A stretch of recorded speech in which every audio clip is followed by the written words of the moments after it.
Hello बच्चों, क्या आपके मन में ये सवाल आते हैं कि तारे क्यों चमकते हैं?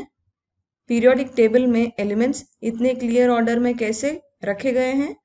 ट्रांजिस्टर और दूसरे माइक्रो इलेक्ट्रॉनिक डिवाइसेस काम कैसे करते हैं? कॉपर इलेक्ट्रिसिटी को कंडक्ट करता है मगर ग्लास नहीं करता। इन सारे सवालों का जवाब क्वांटम फिजिक्स दे सकता है।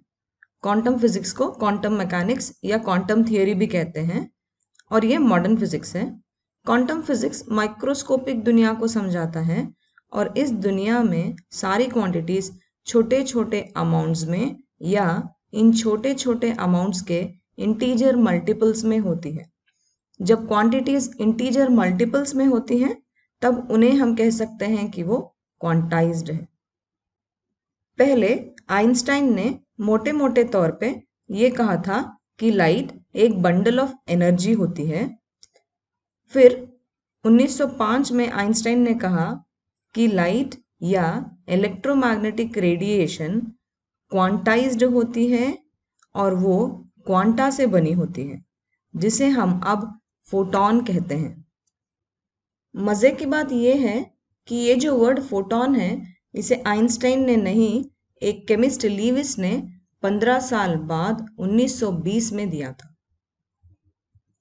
अच्छा, मैक्स प्लैंक ने फोटॉन की एनर्जी को E is equal to H nu बताया था, जिसको हम hc बाई लैम्डा भी कह सकते हैं।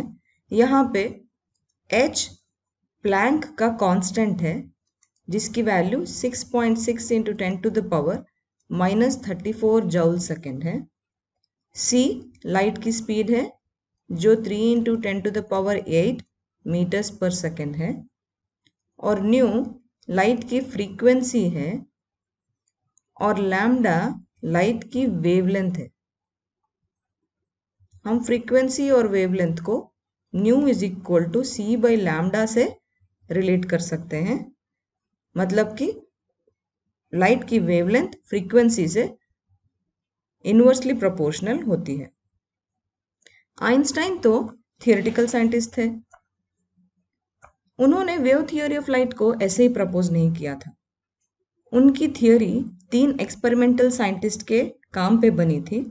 वो थे Heinrich Rudolf Hertz, Wilhelm Helmholtz और फिलिप लेनार्ड। इनकी एक्सपेरिमेंटल कामों की कहानी शुरू करने के पहले हमें समझना होगा कि इलेक्ट्रॉन एमिशन होता क्या है। मेटल्स में फ्री इलेक्ट्रॉन होते हैं जो नेगेटिवली चार्ज्ड हैं और इनके वजह से ही मेटल्स कंडक्टर होते हैं। मगर ये फ्री इलेक्ट्रॉन्स सिर्फ मेटल के अंदर ही फ्री होते हैं। अगर वो मेटल के बाहर आने के लिए कोशिश करें तो मेटल सरफेस पॉजिटिव चार्ज लेके उन्हें वापस खींच लेता है। इसलिए फ्री इलेक्ट्रॉन आयन की अट्रैक्टिव फोर्स के वजह से मेटल सरफेस में बाउंडेड हो जाता है। इस इलेक्ट्रॉन के पास अगर सफिशिएंट एनर्जी हो तो वो इस अट्रैक्टिव पुल को तोड़ के मेटल के बाहर निकल सकता है। अगर इलेक्ट्रॉन को ये सफिशिएंट एनर्जी दे दें हम, तो इलेक्ट्रॉन को मेटल सरफेस से पुल कर सकते हैं। ये मिनिमम एनर्जी जो इलेक्ट्रॉन को मेटल सरफेस से एस्केप करने के लिए चाहिए होती है, इसे हम वर्क फंक्शन कहते हैं। इसको फाई नॉट से डिनोट करते हैं और इसका यूनिट इलेक्ट्रॉन वोल्ट होता है, जिसको हम ईवी कहते हैं। एक फोटॉन जिसकी फ्रीक्वेंसी कम है और एनर्जी वर्क फंक्शन से कम होती है, तो इलेक्ट्रॉन इजेक्ट नहीं होता मेटल सरफेस से। इलेक्ट्रॉन तभी इजेक्ट होगा जब फोटॉन की एनर्जी वर्क फंक्शन से ज्यादा होगी। ये जो वर्क फंक्शन फाई नॉट है, ये मेटल प्रॉपर्टीज और मेटल की सरफेस पे डिपेंड करता है। मेटल का वर्क फंक्शन ऑक्साइड कोटिंग से कम किया जा सकता है, क्योंकि नॉर्मली क्या होता है, ऑक्साइड का वर्क फंक्शन मेटल और मेटल ऑक्साइड के इंटरफेस पे कम होता है। ये कुछ मेटल्स के वर्क फंक्शंस की लिस्ट है। यहाँ पे देख सकते हैं कि सीजियम का वर्क फंक्शन कम है सबसे और प्लैटिनम का सबसे ज्यादा है। मतलब इलेक्ट्रॉन को सीजियम मेटल सरफेस से पुल करने के लिए सबसे कम एनर्जी लगेगी, मगर प्लैटिनम के सरफेस पर से इलेक्ट्रॉन को इजेक्ट करने के लिए इन सबसे ज्यादा एनर्जी लगेगी। 1 इलेक्ट्रॉन वोल्ट या 1 eV वो एनर्जी है जो एक इलेक्ट्रॉन ने गेन की है जब उसे पोटेंशियल डिफरेंस से एक्सेलरेट किया गया है। नॉर्मली हम इलेक्ट्रॉन वोल्ट को न्यूक्लियर और एटॉमिक फिजिक्स में यूज करते हैं और इसकी वैल्यू 1.6 × 10⁻⁻19 जूल है। मतलब अगर हमें इलेक्ट्रॉन वोल्ट से जूल में कन्वर्ट करना होगा एनर्जी को, तो हमें 1.6 × 10⁻⁻19 को यूज करना पड़ेगा।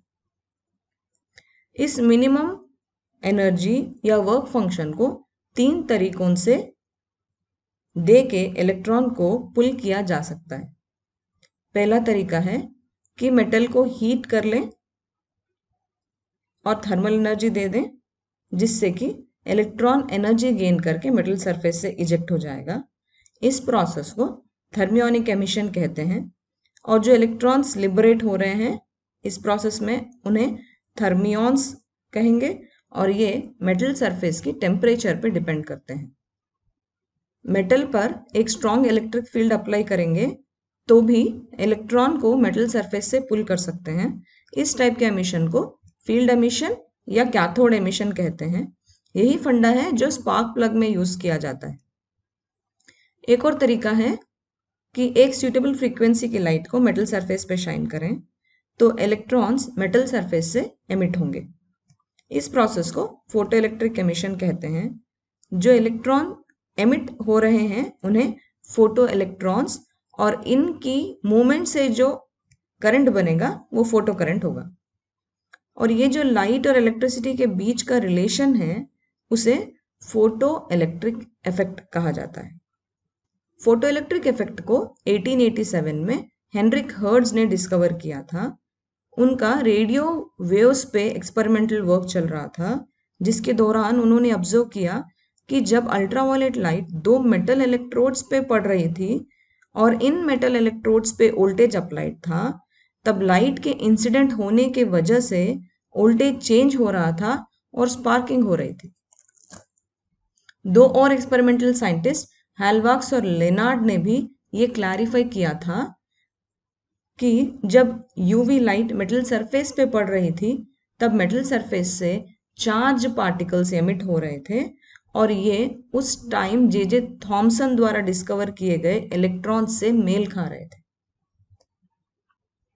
लिथियम, सोडियम, पोटेशियम, सीजियम जैसे अल्कली मेटल्स सिर्फ विजिबल लाइट के इंसिडेंट होने पे इलेक्ट्रॉन्स को एमिट करते हैं, मगर जिंक, कैडमियम, मैग्नीशियम जैसे मेटल्स सिर्फ अल्ट्रावायलेट लाइट के इंसिडेंट होने पे इलेक्ट्रॉन्स को एमिट करते हैं। मतलब ये सिर्फ यूवी लाइट से सेंसिटिव होते हैं।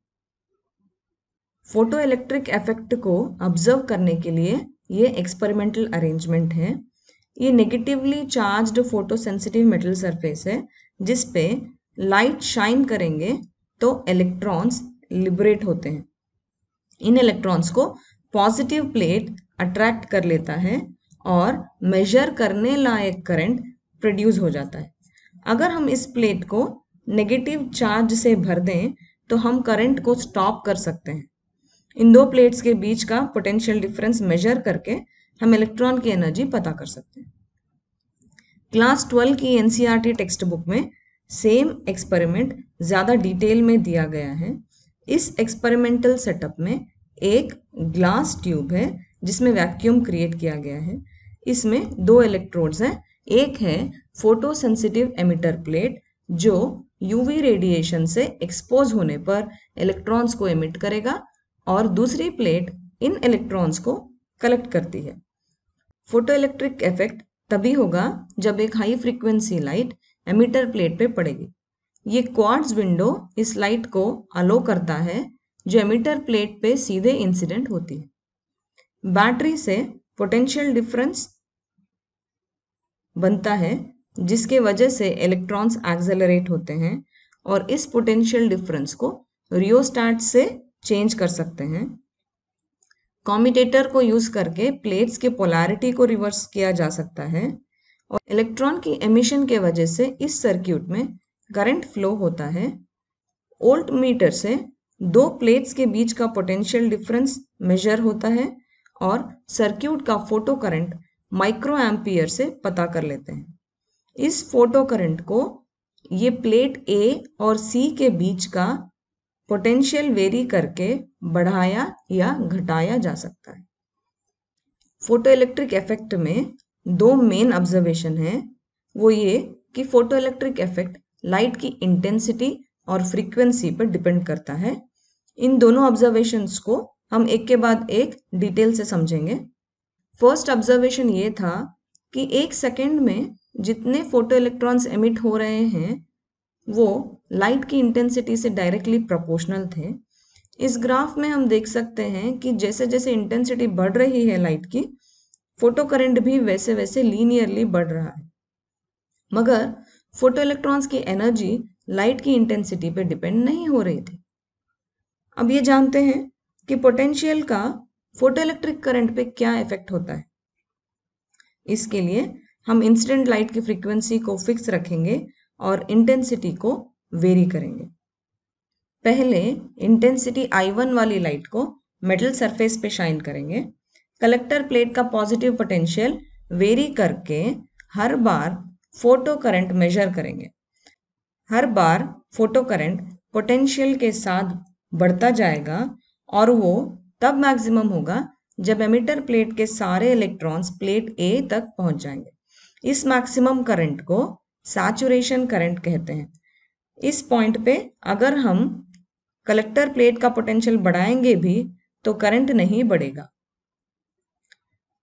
अब अगर C और A की पोलैरिटी को रिवर्स करके नेगेटिव पोटेंशियल अप्लाई करें और इस नेगेटिव पोटेंशियल को धीरे धीरे बढ़ाएं तो इलेक्ट्रॉन रिपल होंगे और फोटो इलेक्ट्रिक करंट तेजी से घटेगा और एक पॉइंट पर जा करके वो जीरो हो जाएगा। ये पॉइंट V0 है। इस पॉइंट को कट ऑफ या स्टॉपिंग पोटेंशियल कहते हैं। ये स्टॉपिंग पोटेंशियल V0 सबसे ज्यादा एनर्जेटिक फोटो इलेक्ट्रॉन्स को रिपल करने के लिए काफी होता है और सबसे तेज इलेक्ट्रॉन्स की maximum kinetic energy E into V0 होती है। इस एक्सपेरिमेंट को ज्यादा इंटेंसिटी I2 और I3 वाली लाइट यूज करके रिपीट करें तो हम ये ऑब्जर्व करेंगे कि जैसे लाइट की इंटेंसिटी बढ़ेगी वैसे वैसे सैचुरेशन करंट भी बढ़ेगा। मतलब फोटो इलेक्ट्रॉन्स का नंबर लाइट की इंटेंसिटी से डायरेक्टली प्रोपोर्शनल होगा और maximum kinetic energy stopping potential के बराबर होगी। मगर स्टॉपिंग पोटेंशियल सेम रहेगा, मतलब वो इंटेंसिटी ऑफ लाइट से इंडिपेंडेंट रहेगा। तो इस ऑब्जर्वेशन की समरी ये है कि फोटो इलेक्ट्रिक करंट और सैचुरेशन करंट लाइट की इंटेंसिटी से डायरेक्टली प्रोपोर्शनल होगी और स्टॉपिंग पोटेंशियल लाइट की इंटेंसिटी पे डिपेंड नहीं करेगा। दूसरा ऑब्जर्वेशन ये था कि जब लाइट की फ्रीक्वेंसी एक मिनिमम फ्रीक्वेंसी से कम थी तब इलेक्ट्रॉन्स मेटल सरफेस से एमिट ही नहीं हो रहे थे। इस मिनिमम फ्रीक्वेंसी को थ्रेशोल्ड फ्रीक्वेंसी न्यू नॉट कहते हैं और ये एमिटर प्लेट की मटेरियल के नेचर पे डिपेंड होती है। अगर लाइट की फ्रीक्वेंसी न्यू नॉट से ज्यादा होती है तभी फोटो इलेक्ट्रॉन्स एमिट होते हैं, मतलब फोटो इलेक्ट्रॉन्स ज्यादा फ्रीक्वेंसी वाली लाइट से ही इजेक्ट होते हैं और फोटो इलेक्ट्रॉन्स की काइनेटिक एनर्जी फ्रीक्वेंसी से लीनियरली इंक्रीज होती है। तो थ्रेशोल्ड फ्रीक्वेंसी से जो वेवलेंथ एसोसिएट होगी वो थ्रेशोल्ड वेवलेंथ लैम्डा नॉट होगी और थ्रेशोल्ड वेवलेंथ को थ्रेशोल्ड फ्रीक्वेंसी पे कैलकुलेट करेंगे। विबगॉयर में वॉयलेट से रेड कलर तक लाइट की वेवलेंथ बढ़ती है या फ्रीक्वेंसी वॉयलेट से रेड कलर तक घटती है। इसलिए जब रेड लाइट को मेटल सरफेस पे फोकस करेंगे तो इलेक्ट्रॉन्स एमिट नहीं होते हैं। इससे थोड़ी ज्यादा फ्रीक्वेंसी वाली ग्रीन लाइट को मेटल सरफेस पे इंसिडेंट करेंगे तो इलेक्ट्रॉन्स तो एमिट होंगे पर उनकी काइनेटिक एनर्जी थोड़ी कम होगी। जब ब्लू लाइट जिसकी फ्रीक्वेंसी रेड और ग्रीन लाइट से ज्यादा है उसे अगर हम मेटल सरफेस पे इंसिडेंट करेंगे तो इलेक्ट्रॉन्स ज्यादा काइनेटिक एनर्जी से इजेक्ट होंगे। इसलिए हम ये कह सकते हैं कि इलेक्ट्रॉन की काइनेटिक एनर्जी इंसिडेंट रेडिएशन की फ्रीक्वेंसी से डायरेक्टली प्रोपोर्शनल होती है। अब ये जानेंगे कि फ्रीक्वेंसी, इंसिडेंट लाइट वाली फ्रीक्वेंसी स्टॉपिंग पोटेंशियल को कैसे अफेक्ट करती है। इस एक्सपेरिमेंट में लाइट की इंटेंसिटी को अब हम फिक्स रखेंगे और अलग अलग फ्रीक्वेंसी की 3 लाइट्स को बारी बारी से इंसिडेंट करेंगे। सैचुरेशन करंट तो वैसे ही बिहेव करेगा जैसे पहले कर रहा था, मगर यहाँ पे जो स्टॉपिंग पोटेंशियल है वो अलग अलग फ्रीक्वेंसी से चेंज हो रही है। अगर लाइट की फ्रीक्वेंसी बढ़ेगी तो नेगेटिव पोटेंशियल भी बढ़ेगा। इसका मतलब इलेक्ट्रॉन की काइनेटिक एनर्जी फ्रीक्वेंसी से डायरेक्टली प्रोपोर्शनल है, इसलिए इलेक्ट्रॉन को रोकने के लिए ज्यादा रिटार्डिंग पोटेंशियल चाहिए होगी। अगर हम दो अलग मेटल्स ए एंड बी के लिए वी नॉट और फ्रीक्वेंसी का ग्राफ प्लॉट करेंगे तो देखो स्टॉपिंग पोटेंशियल फ्रीक्वेंसी से डायरेक्टली प्रोपोर्शनल है, मतलब स्टॉपिंग पोटेंशियल फ्रीक्वेंसी से फ्रीक्वेंसी के इंक्रीज होने पे लीनियरली इंक्रीज हो रही है। ये तभी होगा जब ये मेटल्स ए और बी फोटोसेंसिटिव होंगे, मतलब वो लाइट के इंसिडेंट होने पे इलेक्ट्रॉन्स एमिट करते होंगे, और वी नॉट थ्रेशोल्ड फ्रीक्वेंसी पे 0 होगी। ये बहुत इंपॉर्टेंट पॉइंट है कि वी नॉट फ्रीक्वेंसी जो थ्रेशोल्ड फ्रीक्वेंसी है उस पे 0 होगी। इस कर्व का स्लोप h बाई ई होगा, h बाई ई होगा। अगर वी नॉट और 1 बाई लैम्डा को अगर प्लॉट करें, मतलब न्यू की प्लेस में अगर 1 बाई लैम्डा होगा तो इसका slope h c by e होगा। वी नॉट और न्यू के ग्राफ में स्लोप होगा h by e, V naught और 1 बाई लैम्डा के ग्राफ में स्लोप होगा एच सी बाई ई। ये हमें कैसे मिला ये हम पता करते हैं। अब हम ये जानते हैं कि फोटोन की energy E is equal to H nu है। इसको मान लो कि ये इक्वेशन 1 है। अगर हम वर्क फंक्शन की बात करें तो वर्क फंक्शन अगर फाई नॉट है तो फिर फ्रीक्वेंसी उस टाइम पे थ्रेशोल्ड फ्रीक्वेंसी होगी। हमें ये भी पता है कि काइनेटिक एनर्जी मैक्सिमम होगी इलेक्ट्रॉन की, तो वो E इंटू वी नॉट होगी। ये इक्वेशन 3 कहते हैं इसको। आइंस्टाइन का फोटो इलेक्ट्रिक इक्वेशन है जिसके बारे में हम आगे की क्लासों में और अच्छे से पढ़ेंगे, मगर अब हम इतना जान लेते हैं कि ये जो फोटो इलेक्ट्रिक इक्वेशन है वो ये कहता है कि इलेक्ट्रॉन की maximum kinetic energy E minus phi naught होती है। ये हम E माइनस फाई नॉट क्यों कह रहे हैं? क्योंकि फाई नॉट से कम लाइट की एनर्जी होगी तो फोटो इलेक्ट्रिक इफेक्ट अकर ही नहीं होगा, इसलिए ज्यादा वाली एनर्जी को ही कंसिडर किया जाएगा, मतलब वो एनर्जी को कंसिडर किया जाएगा जो वर्क फंक्शन से ज्यादा होगी। अब इसकी हम वैल्यू सब्स्टिट्यूट कर लेते हैं, तो maximum kinetic energy E into V naught है equal to H nu minus H nu naught. तो हम इससे V निकाल सकते हैं, V नॉट ये होगी H nu by E minus H nu naught by E. अब ये हम जानते हैं कि स्लोप कैसे निकालते हैं स्लोप को y axis upon x axis की वैल्यू से निकालते हैं, तो ये हम इसको स्लोप कह सकते हैं। तो फिर अगर मुझे v नॉट को y एक्सिस पे रख के फ्रीक्वेंसी को x एक्सिस पे रखना हो तो इसका स्लोप h बाई ई होगा। अगर मुझे v नॉट को y एक्सिस पे रख के 1 बाई लैम्डा को x एक्सिस पे रखना है तो इसका slope h c by e होगा, क्योंकि फ्रीक्वेंसी वेवलेंथ से ऐसे रिलेटेड है, c बाई लैम्डा से रिलेटेड। तो ये स्लोप बहुत इंपॉर्टेंट होते हैं इवन कॉम्पिटिटिव एग्जाम के पॉइंट ऑफ व्यू से। एक और इंपॉर्टेंट ऑब्जर्वेशन ये था कि photo electric effect instantaneous process है, मतलब जैसे ही सूटेबल फ्रीक्वेंसी की लाइट मेटल सरफेस पे इंसिडेंट होगी बिना कोई देर के लाइट एमिट होना शुरू हो जाएगी। अगर लाइट इंटेंसिटी कम होगी तब भी ये इंस्टेंटेनियस प्रोसेस ही होगा। इस लेक्चर की समरी से हम laws of photoelectric effect अब कह सकते हैं, वो हैं कि इलेक्ट्रॉन एमिशन तभी होगा जब इंसिडेंट लाइट की एनर्जी मेटल के वर्क फंक्शन से ज्यादा होगी। इंसिडेंट लाइट की इंटेंसिटी अगर ज्यादा है तो प्रति सेकंड एमिटेड इलेक्ट्रॉन्स का नंबर बढ़ेगा, मगर इस इलेक्ट्रॉन्स की एनर्जी लाइट की इंटेंसिटी से इंडिपेंडेंट होगी। इंसिडेंट लाइट की फ्रीक्वेंसी थ्रेशोल्ड फ्रीक्वेंसी से ज्यादा होनी चाहिए और एनर्जी लाइट की फ्रीक्वेंसी पे डिपेंड होगी। अब हम थोड़े न्यूमेरिकल सॉल्व कर लेते हैं। पहला है, in photoelectric effect, if intensity of light is doubled, then maximum kinetic energy of photoelectrons will become double, half, 4 time, no change. ये कह रहे हैं यहाँ पे इस क्वेश्चन में कि अगर लाइट की इंटेंसिटी डबल कर दी जाए तो इलेक्ट्रॉन्स की मैक्सिमम काइनेटिक एनर्जी क्या होगी। यहाँ पर मैं चाहूंगी कि आप इस वीडियो को पॉज करें और सोचें। आप इस क्वेश्चन का आंसर बिना कुछ लिखे ही दे सकते हैं। यस, आपने सही सोचा है। फोटो इलेक्ट्रॉन्स की काइनेटिक एनर्जी इंटेंसिटी पे डिपेंड ही नहीं होती, इसलिए चेंज नहीं होगी।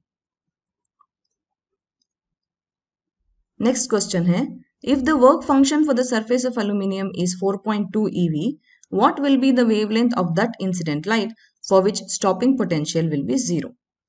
एल्यूमिनियम की सरफेस का वर्क फंक्शन दिया गया है और पूछा गया है कि अगर स्टॉपिंग पोटेंशियल 0 होगी तो इंसिडेंट लाइट की वेवलेंथ क्या होगी।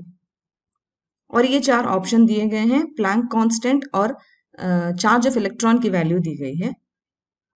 अगर स्टॉपिंग पोटेंशियल 0 होगा तो इंसिडेंट लाइट की जो वेवलेंथ है वो थ्रेशोल्ड वेवलेंथ होगी। वर्क फंक्शन दिया गया है तो थ्रेशोल्ड वेवलेंथ को इजीली निकाल सकते हैं। ये हम जानते हैं कि phi naught h nu naught के बराबर होगी, या एच न्यू नॉट को h c by lambda naught भी लिख सकते हैं। ये होगा फाई नॉट। अब हम इससे लैम्डा नॉट पता कर लेंगे h c by phi naught से। तो सारी वैल्यूज लिखेंगे। h 6.6 into 10 to the power -34 joule second होगा। c होगा speed of light 3 into 10 to the power 8 metre पर सेकेंड, और वर्क फंक्शन की वैल्यू होगी 4.2 into 1.6 into 10 to the power -19 joule. अब प्लैंक का कांस्टेंट जो था वो जूल सेकेंड में था और ये उसकी वैल्यू होगी इंटू स्पीड ऑफ लाइट जो थी वो मीटर पर सेकेंड थी, 3 into 10 to the power 8 metre पर सेकेंड थी। तो ये सेकेंड और सेकेंड कैंसिल हो जाएगा, यहाँ पे जूल होगा जो कैंसिल हो जाएगा न्यूमरेटर वाले जूल से। तो जो वेवलेंथ हमें मिलेगा वो होगा मीटर में, और इसको अगर हम मल्टीप्लाई करके डिवाइड करेंगे तो इसकी वैल्यू होगी lambda naught will be equal to 2.946 into 10 to the power -7 metre, या इसको हम 2946 into 10 to the power -10 metre भी लिख सकते हैं। या फिर अगर हम इसको एंगस्ट्रम में कन्वर्ट करना चाहेंगे तो 2946 एंगस्ट्रम होगा, क्योंकि एक angstrom 10 to the power -10 metre के बराबर होता है। इसलिए इस क्वेश्चन का आंसर डी होगा। अगले क्वेश्चन में चलते हैं। A physicist wants to perform an experiment on photoelectric effect. He has a light source which emits light of wavelength of 450 nanometer. The table lists the only available metals and their work function. यहाँ पे वो physicist के पास एक light source है जो 450 nanometre wavelength वाली light emit करता है। उसके पास 4 मेटल्स हैं जिनके वर्क फंक्शन इस टेबल में दिए गए हैं। इस डेटा के बेस पे कुछ सवाल हमें हल करने हैं। पहला क्वेश्चन है, which metal or metals will he use to irradiate electrons by the photoelectric effect from given source of light? Photoelectric effect में इलेक्ट्रॉन्स को बाहर निकालने के लिए वो कौन से मेटल्स यूज करेगा। तो इसका जवाब ये होगा कि पहले तो वो लाइट की एनर्जी निकालेगा और जिनके वर्क फंक्शन इस एनर्जी से कम है वो उन मेटल्स को यूज करेगा। तो पहले एनर्जी निकालने के लिए ये ट्रिक है, ई अगर एनर्जी अगर ईवी में है और वेवलेंथ अगर नैनोमीटर में है तो सीधे सीधे ये वैल्यू हम लोग सब्स्टिट्यूट कर सकते हैं। ये वैल्यू कैसे निकाली गई है, एच सी से निकाली गई है और वेवलेंथ नैनोमीटर में होनी चाहिए। तो बस सब्स्टिट्यूट करो और आंसर निकाल लो। सो ई हमारा होगा 1240 बाई वेवलेंथ क्या दी गई है 450, नैनोमीटर में ऑलरेडी दी गई है, तो इसका जवाब होगा 2.75 EV। मतलब वो मेटल्स जिनकी वर्क फंक्शन 2.75 से कम है वो ही वो यूज करेगा। तो आंसर होगा बेरियम और लिथियम, क्योंकि 2.5 और 2.3 2.75 से कम है। अगला क्वेश्चन है, this currently identifies the metal that will produce the most energetic electrons and their energies, और 4 ऑप्शन दिए गए हैं। कौन सा मेटल सबसे ज्यादा एनर्जी वाले इलेक्ट्रॉन्स एमिट करेगा और उन इलेक्ट्रॉन की एनर्जी क्या होगी? सबसे कम वर्क फंक्शन हो तो सबसे ज्यादा एनर्जी वाले इलेक्ट्रॉन लिबरेट होंगे, और वो यहाँ पे लिथियम है। और हम ये जानते हैं कि maximum kinetic energy E minus five not है। तो E को तो हम ऑलरेडी जानते हैं 2.75 अभी हमने पता किया था, और वर्क फंक्शन अब हम लेंगे सबसे कम वाला लिथियम वाला 2.3। तो इसका आंसर होगा 0.45 EV। तो आंसर होगा ए। अगला क्वेश्चन है, suppose photoelectric experiment is done separately with these metals with light of wavelength 450 nanometre, the maximum magnitude of stopping potential amongst all the metal is. अगर वो सारे मेटल्स बारी बारी से यूज करके फोटोइलेक्ट्रिक इफेक्ट का एक्सपेरिमेंट करेगा तो इन मेटल्स में सबसे ज्यादा स्टॉपिंग पोटेंशियल कितनी होगी? अब ये तो हम जानते हैं कि अगर V नॉट वोल्ट्स में होगी और इलेक्ट्रॉन्स की काइनेटिक एनर्जी EV में होगी तो इन दोनों की वैल्यू सेम होगी। मतलब अगर काइनेटिक एनर्जी इलेक्ट्रॉन्स वाली 0.45 EV है तो स्टॉपिंग पोटेंशियल भी 0.45 वोल्ट होनी चाहिए। तो इसका जवाब होगा आंसर सी। अगले क्वेश्चन में चलते हैं। The stopping potential V naught versus frequency plot of a substance is shown in the figure. Then the threshold wavelength is। यहाँ पे लाइट की फ्रीक्वेंसी एक्स एक्सिस पे दी गई है और स्टॉपिंग पोटेंशियल की वैल्यू वाई एक्सिस पे दी गई है। हमें थ्रेशोल्ड वेवलेंथ पता करनी है। उसके लिए हमें थ्रेशोल्ड फ्रीक्वेंसी चाहिए होगी। थ्रेशोल्ड फ्रीक्वेंसी क्वेश्चन में नहीं दी गई है मगर वो ग्राफ में दी गई है। तो थ्रेशोल्ड फ्रीक्वेंसी लाइट की वो फ्रीक्वेंसी है जब फोटो इलेक्ट्रिक इफेक्ट शुरू होता है, मतलब अपना स्टार्टिंग वाला पॉइंट जहां पे फोटो इलेक्ट्रिक इफेक्ट शुरू हो रहा है। तो इसका मतलब ये है कि थ्रेशोल्ड फ्रीक्वेंसी न्यू नॉट की वैल्यू 5 × 10⁻14 हर्ट्ज है। बस अब आंसर बहुत ही ज्यादा इजी हो गया। अब हम ये जानते हैं कि nu is equal to c by lambda है, या फिर nu naught is equal to c by lambda naught है। तो C की वैल्यू 3 × 10⁻8 मीटर पर सेकेंड है और न्यू नॉट की वैल्यू 5 × 10⁻14 हर्ट्ज है। बस इसको डिवाइड करो और आंसर होगा 6000 एंगस्ट्रॉम। अगला क्वेश्चन है, which one of the following graphs represents the variation of maximum kinetic energy EK of the emitted electrons with frequency new in photoelectric effect correctly. कौन सा ग्राफ मैक्सिमम काइनेटिक एनर्जी का variation दिखा रहा है? इसका answer बहुत easy है। आप पता करके मुझे कमेंट सेक्शन में बताना, और आपको ये लेक्चर कैसा लगा ये भी मुझे बताना। Thank you, bye.